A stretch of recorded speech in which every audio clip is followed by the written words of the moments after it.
Chapter 12. Something right. The smell of something insanely appetizing filled his nose. Something mouth-watering, something that was cooking. Cloud opened his eyes and found himself in his room. Upon realizing he was here, he rushed out of his room and into the kitchen. Something was not right. Who was cooking in his kitchen? Aerith? He turned the corner and stopped abruptly to see a raven-haired girl making breakfast. She stood in front of the oven, frying some eggs and bacon together. Feeling eyes on her, she turned her head and smiled. "Good morning, sleepyhead," she joked. "Breakfast is almost ready." "No, not Aerith." "How did I get home?" he asked. Cloud could not remember anything that happened after the battle. The one he lost. He did not remember coming home. He did not remember letting her in here. Yet, there was making him breakfast. "It took me a long time to get you home. You wouldn't tell me where, but you managed to stumble your way here. Then you walked into your room and fell asleep. You slept the rest of yesterday away and it's almost 10 now." Cloud stared at her and then looked away. He slept a day away. He had done that before, and when he did last time, Aerith was there watching over him. She was not here now. The raven-haired girl scooped up the eggs and bacon and placed them on 2 plates next to slices of toast. She then took both plates and looked at Cloud. He looked up at her and she was nodding to the small table. Cloud walked toward there and sat down on a chair. She sat down opposite of him. His plate rested before him, the eggs and bacon still softly sizzling. "Eat up before it gets cold," her voice was different. It was not that sing-song playful tone that he was used to hearing from Aerith. It was strong, reserved, and it was her voice. He stared at his plate. "Is something wrong?" Cloud looked up at her. "Cloud, do you not like eggs anymore? I used to make it for you all the time. How come you're here?"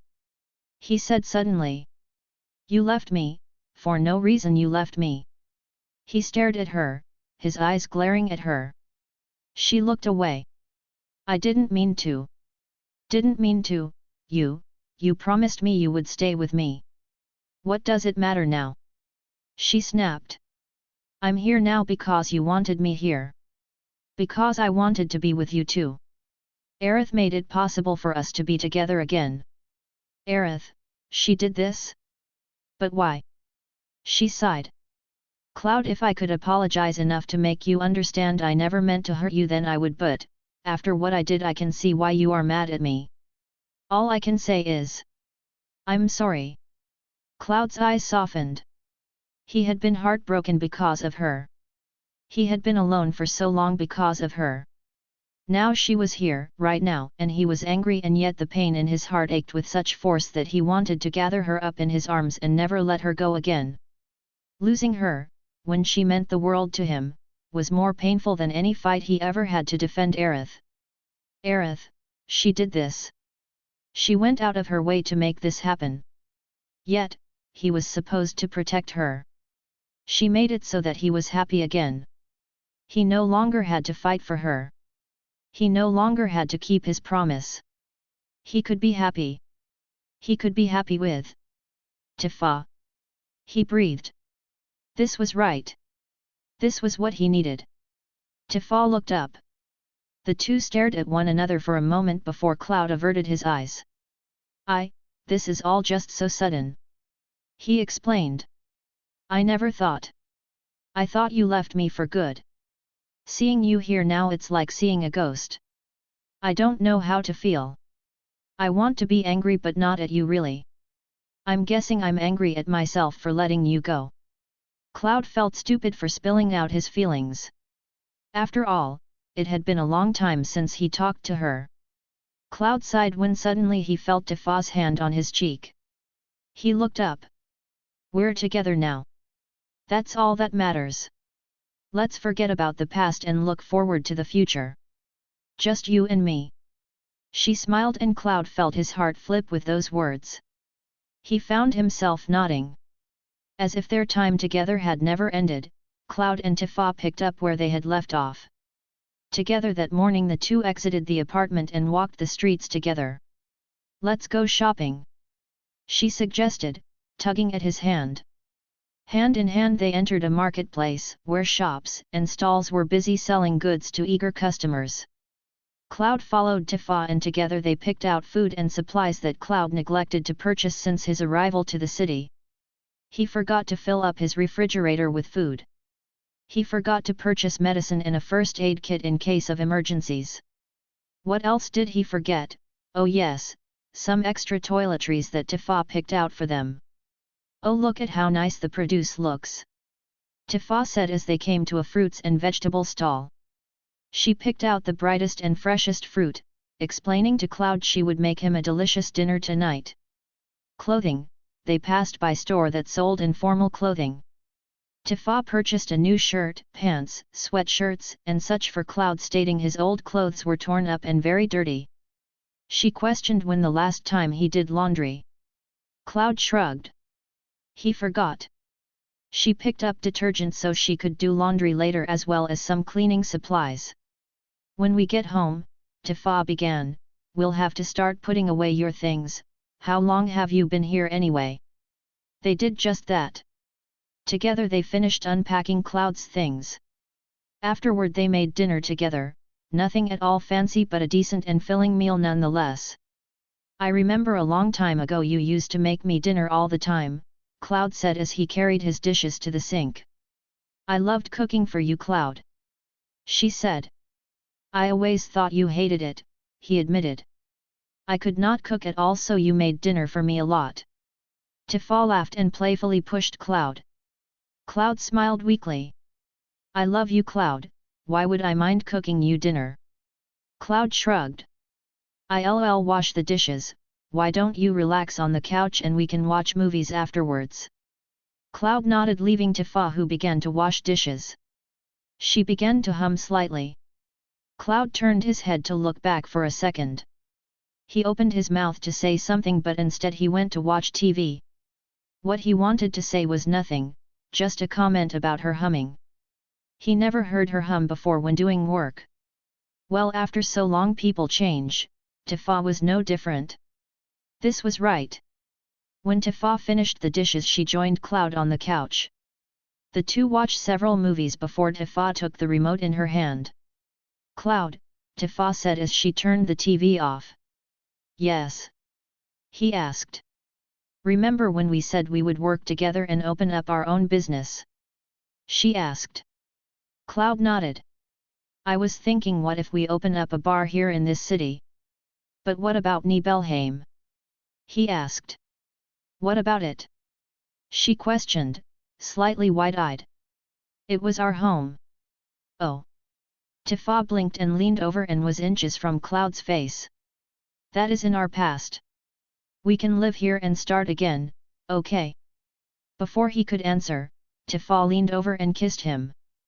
Cloud felt his heart skip a beat. She pulled away for a second, but Cloud brought her back and kissed her again and again. He had missed this, he had missed her. She had been gone for so long and all his thoughts since they parted had been about her. "I want to," he breathed softly between a kiss. "I want to be with you forever, make this our home." Tifa's smile widened as she laced her fingers with Cloud. They continued to kiss, pressing their bodies together, and holding one another as if it would be their last moment. Hours later Cloud awoke to find Tifa curled up next to him on the couch. A blanket was draped over them. Carefully, he carried her to his bed. He laid down next to her and covered the two to up before resting his head on his pillow. He smiled, relaxing himself. Today was the best day of his life. He and Tifa were together and everything was going perfect. He could not wait to wake up with her and have every day be like this. He closed his eyes, a smile on his face as he drifted off to sleep. This was right.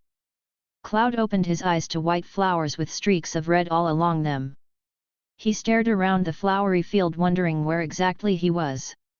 However, his thoughts were interrupted by the sound of someone weeping. He walked through the field's finish, then white flowers becoming redder and redder, petals blowing everywhere to point it was almost blinding. The crying was getting louder. The person was sounding as if they were hysterical. Suddenly a burst of wind and petals hit Cloud, which caused him to shield his eyes. When the wind died, he opened his eyes and saw the red beast in front of him. The beast with the flaming red tail and one eye missing. In the background he could still hear the crying. "Who are you?" Cloud asked. The beast let out a low growl, his tail flickering behind him. "What do you want from me?" The beast opened its mouth, to remember. Then it turned and ran off into the field of flowers. "Remember what?" Cloud shouted. Without thinking he ran after the beast, the crying becoming louder. Cloud could see the beast disappearing in petals, but there was another figure in the distance, dressed in blue. The figure began hyperventilating, grabbing onto its hair as if trying to get a grip. Cloud approached the figure and noticed all around the flowers were now crimson. "Hello," Cloud said.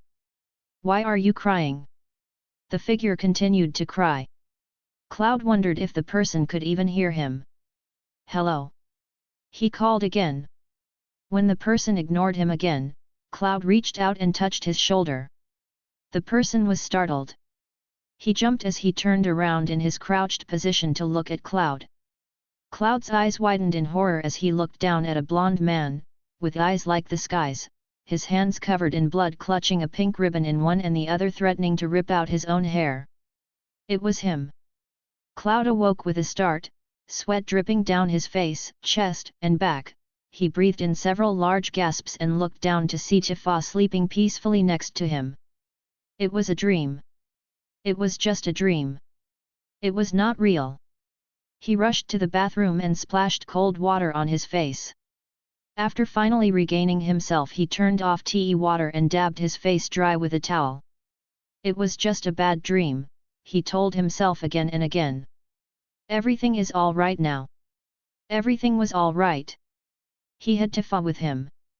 He no longer had to fight in Aerith's games. Zack was back to protect her. He could live a normal life. He could build a life for himself and Tifa, just like he planned. This was right, right? To be continued.